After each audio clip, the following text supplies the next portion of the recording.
Today, we're going to be going over some of the best vehicles that you could purchase on Warstock Cash and Carry. It's the home to tons and tons of weaponized vehicles in GTA 5. Some are great, some aren't the best, and we're going to be going over some of the ones that you should definitely consider buying. So with that said, I hope you guys enjoy the video, and without further ado, let's get into it.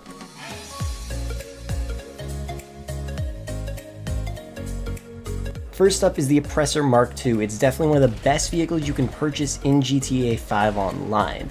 And of course, you can buy it on Warstock Cash and Carry for a price of $2.9 million, which is actually a pretty decent price considering how great this vehicle actually is. I use it all the time for countless different things. Many people use it for just traveling around the map because it's really great for that. You can easily get on and off of it really quickly, and it's also very helpful to do any kind of work with. It's very agile and has a very tiny hitbox. And a lot of people do use it for griefing as well. If you're into that, then you do you, but I don't really do that. It's one of the best vehicles you can use in GTA 5 for completing any kind of work missions in free mode, and even if you're doing a mission in GTA 5, like for instance Rooftop Rumble, the Los Santos Connection, the Blow Up series missions, it's great for that as well, because it's so quick, so agile, and it's honestly just an amazing vehicle, and if you don't own one, you should definitely buy one. Next up, we have the Terabyte. If you want to make money in free mode and you want to own an Oppressor Mark II, you need a Terabyte, or else you can't upgrade the Mark II and it won't allow you to make as much money in free mode. There's a link down below in the description telling you guys how to make over $700,000 per hour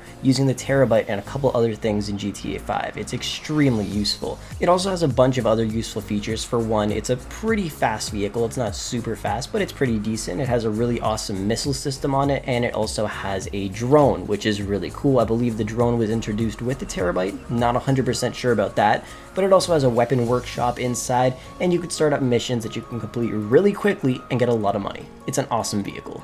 Next up, we have the Hydra. You guys can buy it for $3 million, and it is the fastest vehicle in GTA 5 online. If you guys use a certain glitch while flying it, you'll be able to fly at the max speed you can possibly go at in GTA 5 online.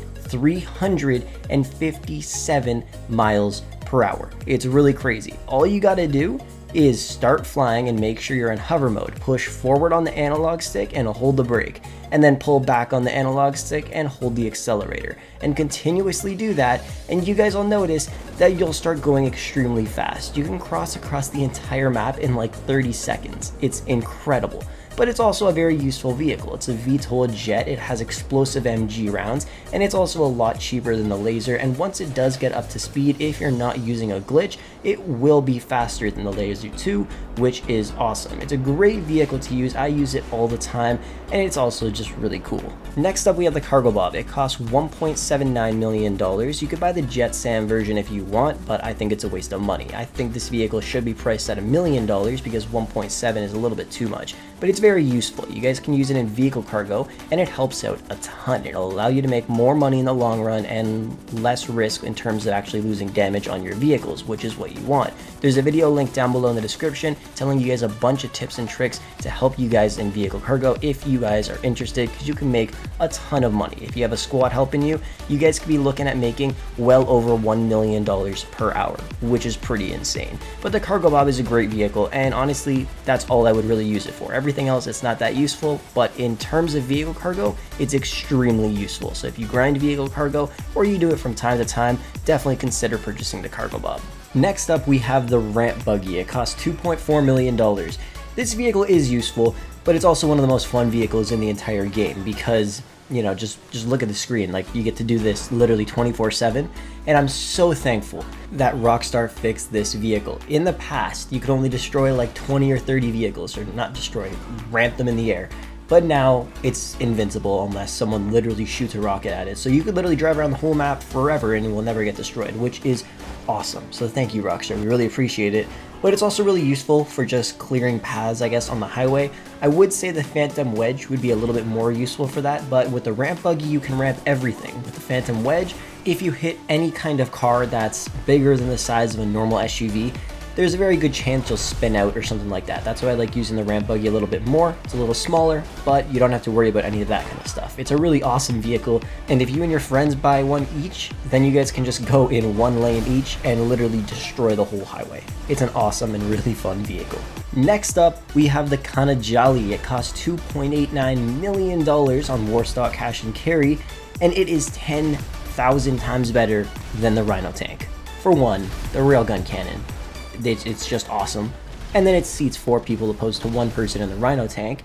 And in this vehicle, if you upgrade it, you can have the railgun cannon, obviously, a turret on top, and then you can also have 2 grenade launchers on the sides, which is insane. Like I said before in a previous video, this vehicle is the king of the streets. In terms of ground warfare, the Kane Jolly dominates everything else, not including oppressors and stuff like that. Only vehicles on the ground, this tank will obliterate. It's incredible. So if you want to buy a tank, save up a little bit more money and buy this over the Rhino tank, and I'm telling you, you will not be disappointed, but you will if you buy the Rhino tank instead of buying this. By the way, be sure to check out DigiZani. They'll hook you up with tons of discounted games, gaming accessories, discounted gift cards, and in-game currency for dozens of your favorite games. Don't forget to use code Frolics at checkout for a 10% discount. Next up, we have the B11 Strike Force. It costs $3.8 million. It's an amazing bombing and strafing plane. It's a Warthog, and it has the sound of one too, which is awesome.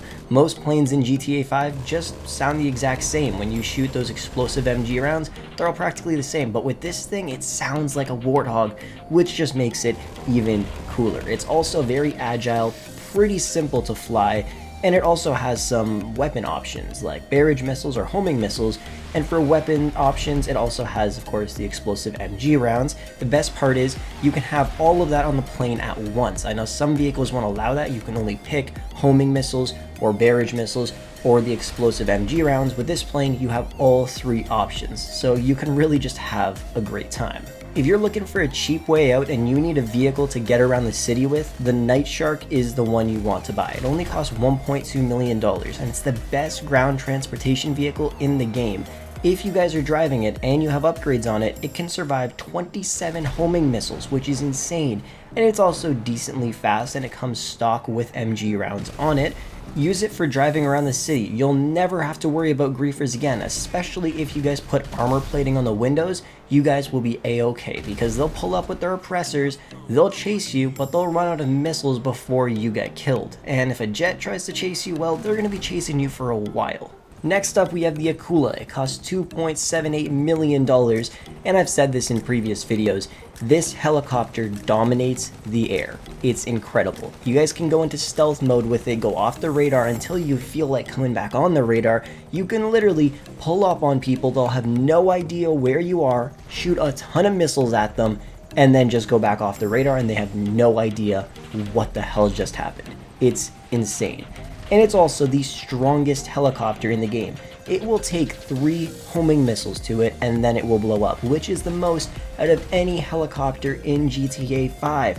That's actually incredible. And it's also very fast, very agile, and has a lot of really cool livery options and a few customization options, but obviously it's a helicopter, so there isn't really too many things you can customize, but the liveries on it are pretty damn awesome. It's a really great helicopter, and if you're looking to buy an attack helicopter, definitely consider the Akula. And finally, we have the Costica submarine. Now, this is something you definitely need to buy if you don't already own it, because you could start the Calperico heist with it. And really, the only thing you need to do to this submarine is 1, start the heist, and 2, purchase the Sparrow. If you want to buy the Sparrow, obviously it's a great helicopter. If you want to see the review on it comparing it to the Buzzards, since they're practically the same, you can request them both in right next to you. And in terms of their health, they're practically the same. The Sparrow's a little bit stronger than the Buzzard, and it's also a lot faster. It could shoot missiles a lot quicker, and I pretty much just summarized why the Sparrow is better than the Buzzard, but you guys can only buy it if you own this submarine. But of course, the main thing is you could start up that heist, and by doing that, you can make a huge profit, and you could do it solo in less than an hour and a half if you guys know what you're doing. It's a great way to make money, the best way in the entire game, and you only need to spend $2.2 million. And after doing the heist twice, literally 3 hours later, you will be in profit already, over $1 million, which is just crazy. It's an amazing vehicle, pretty much only because of that. It's slow underwater, fast above water, has torpedoes and other cool upgrades if you want to throw them on later, but really the only reason you're buying it is just for the heist. Well guys, that's going to wrap up the video for today. Those are the vehicles I would suggest purchasing off of Warstock. They're amazing, and I guarantee a lot of you guys already own them, but if you're new to the game, save up for some of them because they're all really great. No particular order, just save up for them and buy whichever one suits your needs the most, I guess. Anyways, thank you guys so much for watching the video. I hope you enjoyed, and I'll catch you guys in the next one.